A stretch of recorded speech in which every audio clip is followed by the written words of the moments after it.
Hey, this is Carbeast. I'm going to be doing a series of tutorials on Fruity Loops. This first tutorial is going to be on just the bare bones of the program. Not going to be getting in much depth, but later on I'll be showing how to use the program. More specifically, I'll be running through the process of how to write my electronic music. So up here you have your basic file. I guess I'll go through views first because everything down here is fairly open. So when you start the program, it'll look something like this, exactly like this. You'll just have your patterns here, and then you'll have this browser on the side. If you want to get anything else, what I just had out, you go up to View, and you open up, depending on how big your display is and how many windows you want to open at a time. You usually have just about every one of my windows open at a time. Playlist, that's this. It's used for arranging the different parts of the song. Then you have your mixer, which is used for usually the end process of the song, controlling volume, pan, effects, EQ, all that stuff. And then piano roll, which might not be understood so much right now, but this is where you'll be putting the notes in for your patterns on each instrument. So that's where you do that.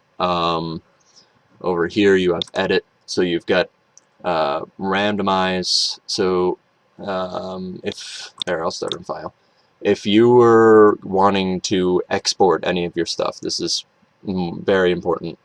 If you're wanting to listen to the final thing of what it would sound like, even if you're not done, you go down here. I usually just export as an MP3 file and just put it anywhere you want. I usually just put it on the desktop so I can listen to it, and that's just how you would listen to it. It's what the final thing is. If you just push save and you try to play this as the file, it's just going to be a Fruity Loops file. It's not going to open as anything else. You got to export it. Importing is really only important for MIDI files. When I start writing in later tutorials, I'll be showing how to put MIDI files in. But as of right now, I'm just gonna keep running through this. New from template. If you are more of an advanced writer, I usually just start with an empty template. So I'm gonna say no. This opens it up right here. You have no instruments. You've got, I think these are only open because I opened them before, but your playlist, your mixer, and your pattern machine here. The other one that I do start with fairly occasionally is the Club Basic, which is what I just had open. Starts with kick, clap, hi-hat, and snare. Each one, you can change them. I'll show you how to change them in either later videos or this video, I'm not sure. Channels. So each one of these is a channel. So you can either right click to select more than one, or left click to select more than one. If you double click one, it just selects all of them. You can right click to deselect it.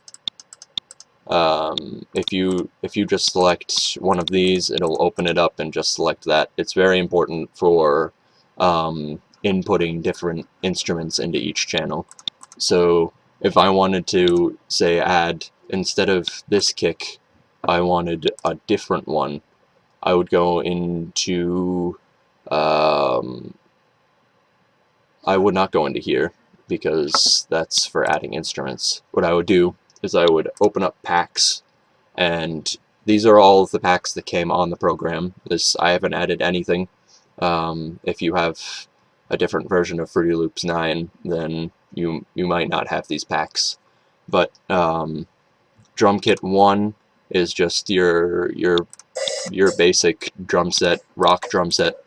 Drum set 2, you can just, the second you click it, it's going to give you a sample.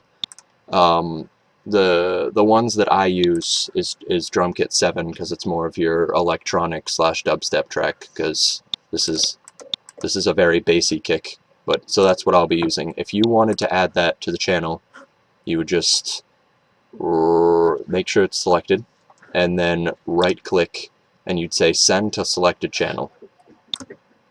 It sends it there, and now it just replaced that instrument with the kick. So yeah, I'll be doing that, a lot of that in later videos. Other things you've got up here is group selected. You can instead of having these 4 all as separate, you can select all 4 and then go up here and say group selected, and say I didn't want the them all to be separate, I just wanted to be called drum set. Once it's called drum set and they're all grouped together, then that means that at any point, if I had another thing in here, say, let's see, just anything, I had a bass in here, so it's going to load up the bass.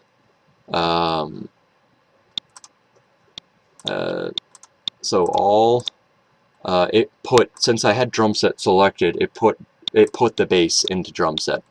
So what I'm going to do is I'm going to redo that. I'm just going to delete that. Going to go over to here to unsorted. Notice how all of them disappear. I'll put the bass in again. And now, just as a quick way of doing this, just for cleanliness, I'll say group selected. I'll name this one bass. Now, whenever I wanted to get around from each instrument, I would go from drum set, I go back to bass at any time. It just makes it a lot cleaner than having all of your instruments in one like this. You can even just select all and have all of them, but if you're doing complex music, you're going to have a lot of instruments, and they're going to be all the way down here, and it's going to be a little bit messy unless you color code everything, which I usually end up doing by the end of the song anyway. Up here you've got view. You can arrange all your windows. I usually just arrange them myself. Your background, set your background to something a little bit less boring than the grid. All of these. Plugin picker. This is it's nice, but it's also time consuming because it shows all of your different effects and everything like that, and it also makes it really easy for beginners. But you can get these right from that browser panel that I was in before. So let's see, I usually use Toxic Biohazard, but if you were, instead of going to the plugin picker like I was just in, you can just go over here, plugin database, everything's here already. That Toxic Biohazard that I was just talking about is right there. If you just gotta mess around with the program, figure out where your different plugins are, and obviously it's just like Windows Explorer. If you use that, you click it to expand it, click it to I can't think of the word, unexpand. Right click and you can expand all. It's kind of useful, but it also is a pain because it opens up all of them. Other than that, you've got up here, this is where you get into the more advanced things, like messing with the settings, figuring out how to attach your MIDI. I'll be talking about that in later videos when I start using a MIDI, but I will not be using a MIDI in this, so I'll just skip that for now. Tools, you don't need to select them from here. The tools that I usually use are in the piano roll, which is what I had open before, and it just opened the piano roll for this bass. So if I wanted to open the piano roll for this bass, it opens it up, and that's just for the bass. Unless these lit up little lights are usually only used for making drum tracks. Unless you just want one note going on the bass the entire time, I would not suggest using this. This is just a way of making a rhythm for one note. This is a way of making a rhythm for a lot of notes. So, but when I was talking about tools before, you can do about the same thing, except it shows all of these right here, and I'll be talking more about how to put the music in like that later in the series. And everybody loves help because I've used it so many times, it's ridiculous. If you don't know anything, its help is actually pretty clean in just searching the index. Otherwise, you could be watching YouTube videos, which is the other way that I learned, but hopefully I'll cover everything in my videos. But you have, this is pretty important, this between pattern and song.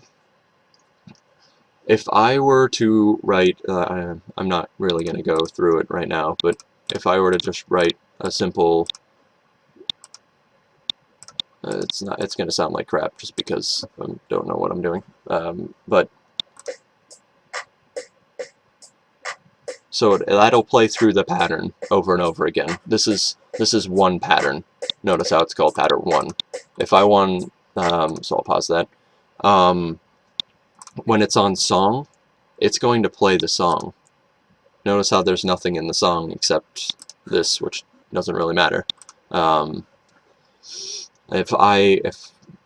teach how to use these just because that's more advanced, and I'll teach that later on. But this is a simple 4-bar phrase because this is 1, 2, 3, 4, and then if I put that in, it puts it in right there. Pattern 1 is right there. So if I were to play the song now, it'll only run it. Oh, it'll run it over and over again because it plays. But if I were to put empty tracks in,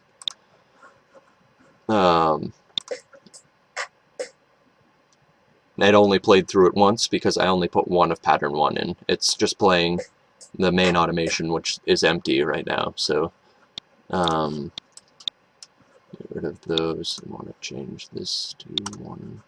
Nope. 1/4 beat. And then you've got your play buttons, your stop buttons, your record button. Tempo, you just click it, push it up, push it down, whatever. I usually, on my music that I write, it's usually around 140. Recently I've been riding the high side and going with 150. If I wanted to lengthen how long this was, so this is just 1, 2, 3, 4. This thing over here, if I clicked and dragged it, its default is 4. So right now I have it at 4, and it's at 4. But if I wanted, say, an 8 long drum track, it adds 4 more bars on, and I can write a longer drum track. I'm going to stick with 4 for right now because it's simple. Also, when writing your songs, or whatever music you write, I would suggest being very clean about it, because in this program it's really easy to get things mixed up. So you can have things pattern 1, 2, 3, 4. I've had all the way up to pattern 20. It's just really confusing. So since this is my first drum beat, I'm going to name it Intro Drum Beat. Notice how it changes that there. I cannot put, say I wanted to have, we'll just do a random bass line. If I wanted to add a different pattern, I would put that into, I would say jump to next empty, and it's going to ask, what do I want this pattern to be named? I'm going to name this intro bass line. Oops, probably. And I would very suggest keeping it clean, and just makes it more organized and much more easier, much much more easy to do with later on. Much easier to do with later on. Yeah, I can speak words.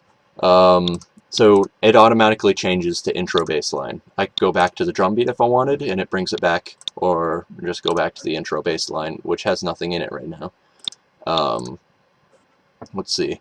This is the piano roll, which is just about the same thing as what I was doing out in in this thing right here.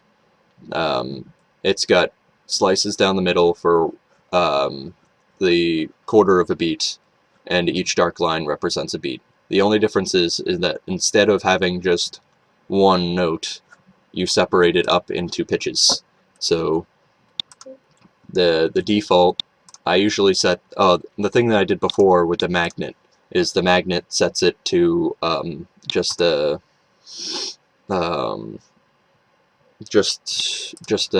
snap. That's the word I'm looking for.